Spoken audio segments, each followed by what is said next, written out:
What's up YouTube? It's Josh Reese here, back at it again with another video. Today we're going to tell you how to smash those optometry school interviews, and let's get into it. So, wasting no time, number one, the most important thing that you can do to really knock those interviews out of the park is to answer the questions that they are really asking. Now, this is the secret behind all of it. If you don't learn anything else, it's right here. Oh my goodness, this is the most important thing.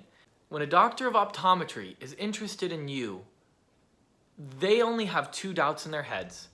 And if they could, they would only ask you two questions. They'd go up to your face and they'd ask you, one, are you doctor material? And two, are you going to fail out of this program?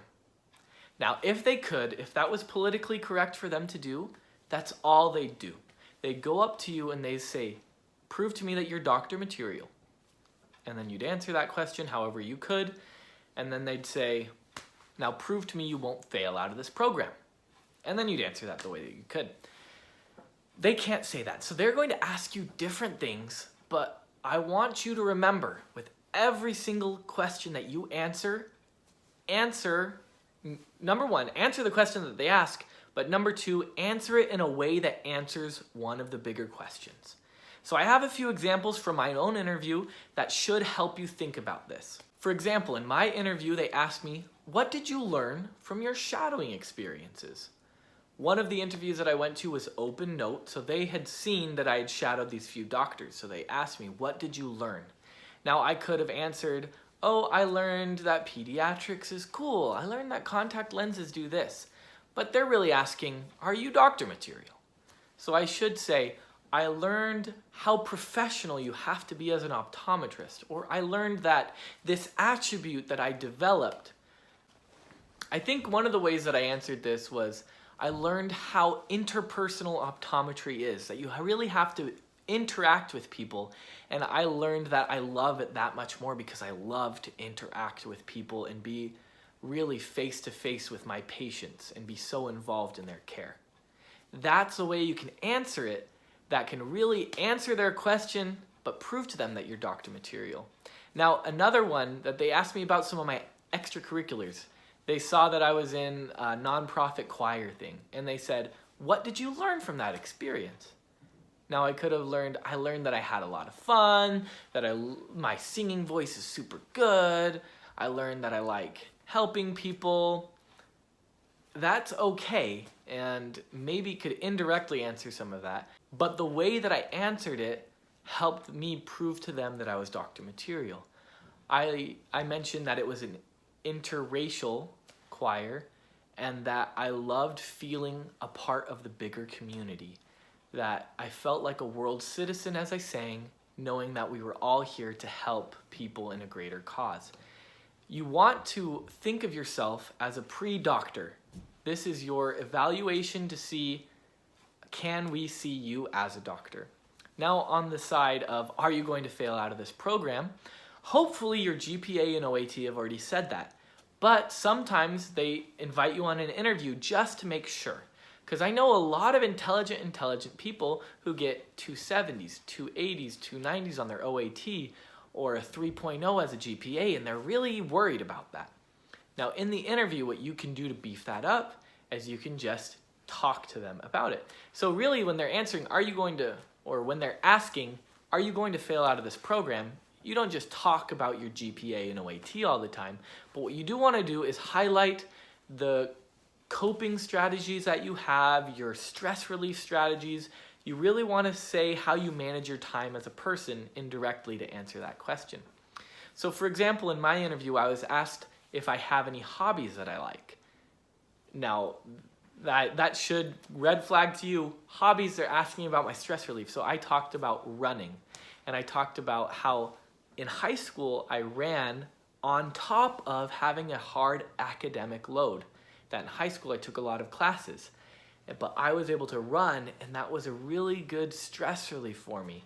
Or I love running because I love accepting a challenge, and I was able to be captain for my cross-country team. Something like that. That answers it head on and answers really both questions. That I use it as my stress relief, and I am doctor material and have that doctor mindset. Some of it's going to get a little personal. So they might ask you about some of your religious or some of your family practices to see if you have a lot of stuff going on or to see how you manage those different things. And so you really don't be afraid to get really deep and personal with some of this information. A perfectly acceptable answer to, let's say they ask it in a more direct way. So how do you like to spend your free time? Or how do you like to de-stress? You can even talk about attending church or praying, anything that helps them be more confident and they know how to use their time outside of school so that school won't be that big of a problem. Or talk about maybe if they open you to share an experience, talk about how when you had a tough family circumstance going on, you were still able to meet all of the expectations of you. They really want to know that kind of stuff. So recap of that, answer every question they ask as if they were really asking, are you doctor material? Are you one of us? Or are you going to fail out of our program? If they can be confident about those two things, you're in. All right, now the remaining 4 things are going to be a little icing on the cake. Things that will really help you feel the best about your interview. Number 1 is read the room. Some doctors of optometry are really fun. That's actually the most fun part about optometry school is that they're peers. They're doctor material, you're doctor material, you're having fun together, you're one of them. And so you're taught by these different optometrists, and it's a lot of fun. But sometimes the interview process can be long and extensive for you and long and extensive for them.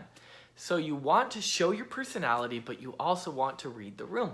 You want to be professional and serious, but you don't want to be professional and serious if they loosen up the mood a lot and they're asking sort of normal, chill kind of questions.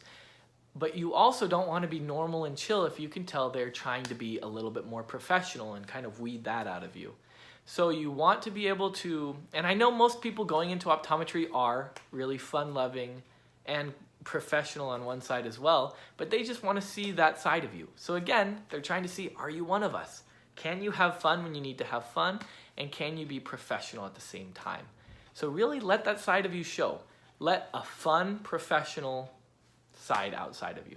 Now, don't take the fun, that's actually a red flag that they look for, is if you take the fun side too much. It's also another red flag that they look for is if you take the professional side too much. You want to find that sweet spot in the middle.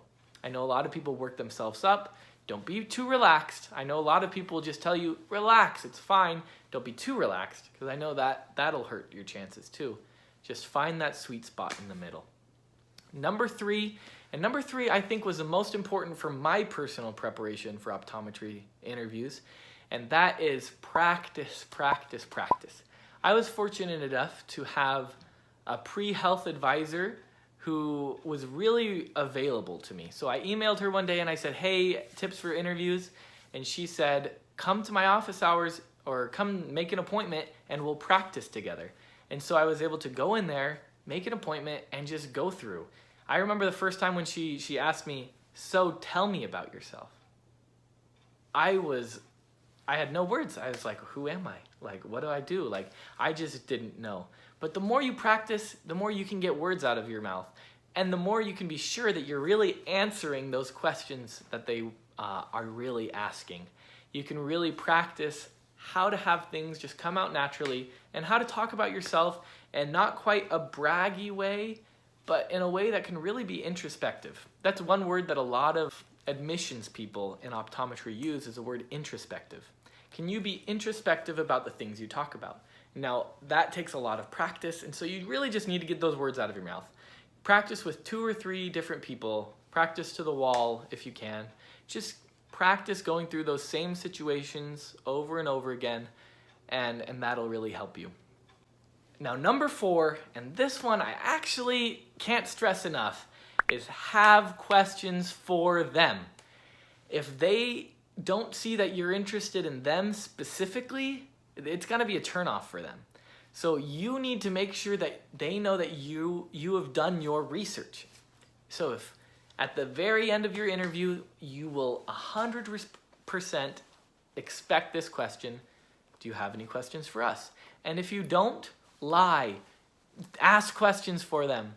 This is the most important thing that you can do to build trust between you and the people interviewing you. It really breaks down all barriers and helps your interview become extraordinary.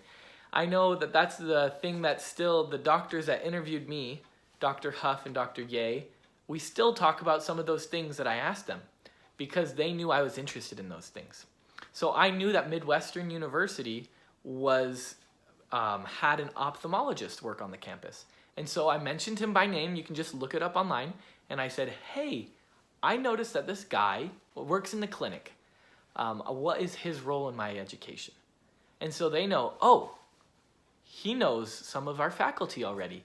And he is interested in the education that he'll receive here. You want to ask good questions.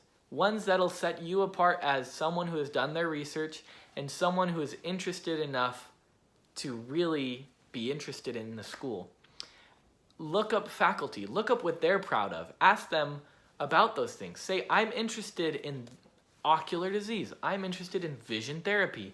What can you tell me about the quality of education that I'll receive there? Or, I've heard that campus life isn't very good here. Can you explain why you chose to be a faculty here? Things like that really set you apart as a candidate. And honestly, that's the number one thing that'll help them know that your doctor material is if you have done the research beforehand. I know some of you are applying to 10, 12 different schools and you can't keep things straight between them. But really, first advice, you're applying to too many schools. Pick your top ones. And then if you don't get into those, then you can reapply later. But secondly, it's okay. Have questions for them. Have general questions, but make it seem like you really do care about them. Because honestly, the schools you care about the most are usually the ones that you will get into. Because you care, and in your interview, they'll see that care. I know some people only apply to one school, and you can bring that up in that question. Hey, I am only applying to this school. Now, a lot of you might not be that confident, might not be that bold, but if you mention that in your interview, I guarantee you'll get into that school. Almost 100% guarantee it, because they will see that interest in you. So number 4, you really, really want to have good questions for them and let them know that you're interested in the school. Now, the final thing I want you to know about how to make your interviews go better is just don't put off any red flags. Honestly, you've gotten this far. They've seen your transcript. They've read through your personal statement. They know your OAT. They know your GPA. They know the innermost desires of your heart. They really are inviting you to the interview to just say, is this person what they say they are, right? Are they going to give off any red flags? Do I give off a weird vibe, right? You just want to not give off any red flags. Just be you. Just be a normal person. Be the future optometrist that hopefully you want to be, and you'll be fine. Honestly, just make sure that you don't bring up any new, concerning things during your interview. Just try to be the most normal person you can be. Just try to be nice, friendly, cheerful, have a good mood, be personable, talk with them. An optometrist is going to have to talk with patients, and you're going to need to practice talking with patients. And so if you've done the practicing and prepping beforehand and you're trying to be personal with them, they're going to be personal with you, and it's going to go great. Just don't put off any red flags, and you've got this. All right, so recap of the video. Number 1, don't forget what they're actually asking. They're trying to ask, are you doctor material, and are you going to fail out of the program? Answer those 2 questions in your interview with every single question that they ask. Number 2, read the room. Send the right energy, right? Number 3, practice, practice, practice. That's the number 1 thing you can do to prepare is to practice. Number 4, have good questions for them. And number 5, don't put off any red flags. If you do this, 100% promise you you're going to get into optometry school. Go ahead and comment down below what schools you're going to apply to, and smash the like button and subscribe for the next video. See ya.